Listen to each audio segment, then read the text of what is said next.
Hi, it's Melanie McLean, just sharing with you my latest course, Probate, Pitfalls, and Power Plays, Navigating Authority in Real Estate.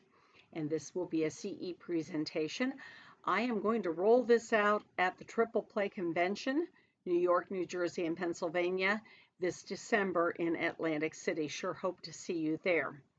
So, many of us remember Benjamin Franklin and his wisdom. And one of my favorite Benjamin Franklin quotes is this one: "In this world, nothing can be said to be certain except death and taxes." And of course, Franklin was 100% right. I've often had attorneys say to me, death is a taxable event. And I have a lot of experience both personally and professionally with estate settlement and things like that which go on. Now, another adage that I've heard and absolutely believe, because I've seen it, the devil comes to every funeral. So, what do we mean by that? Well, we mean that when there's a will or no will, but there's money, you can count on some people deciding to argue about it. You can count on people who are in charge doing things that may not suit everyone else, but may actually be following the instructions in the will. You can count on people who don't have authority trying to supersede authority. And you can also count on missing documents, missing information, a whole bunch of stuff that people run into that they don't know, can't locate, so forth and so on. It's very challenging. So let's talk about exactly what we're going to talk about in this course. First of all, we're going to talk about who has legal authority to act for another person during their life and after death. So we'll be talking about powers of attorney, executors, and administrators. And recall, powers of attorney can be limited or they can be general. There are also specific powers of attorney for medical care, which may not give anyone authority to actually sell mom's house.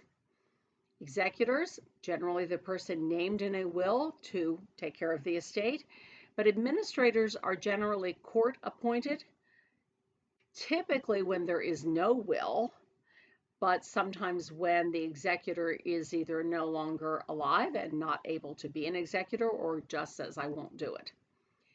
We're going to talk about trusts and wills and other documents.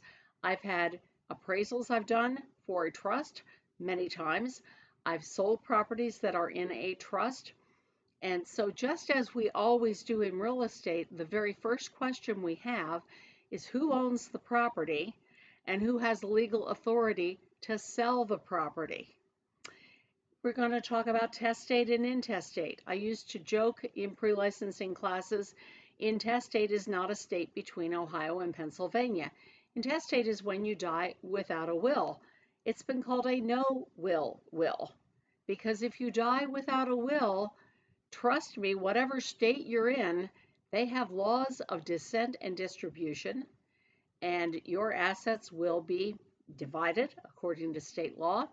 May not be what you planned to have happen. Date of death valuations. I do these all the time as an appraiser, and I have to caution you, sometimes people postpone getting this appraisal done. I have already done estate appraisals for a person who died 10 years ago. Now, an estate appraisal is date of death. So whatever I tell the person the property was worth when dad died 10 years ago, that's clearly not market value today.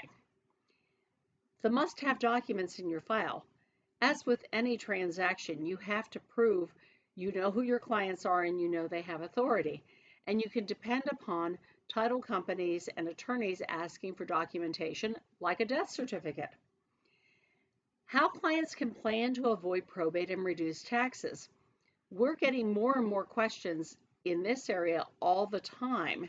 And I know I get a lot of these from second home owners who are seeking to keep a second home or cabin or lake home or whatever it is in their family. They want to protect it from Medicaid and other things. And so we do get questions about that.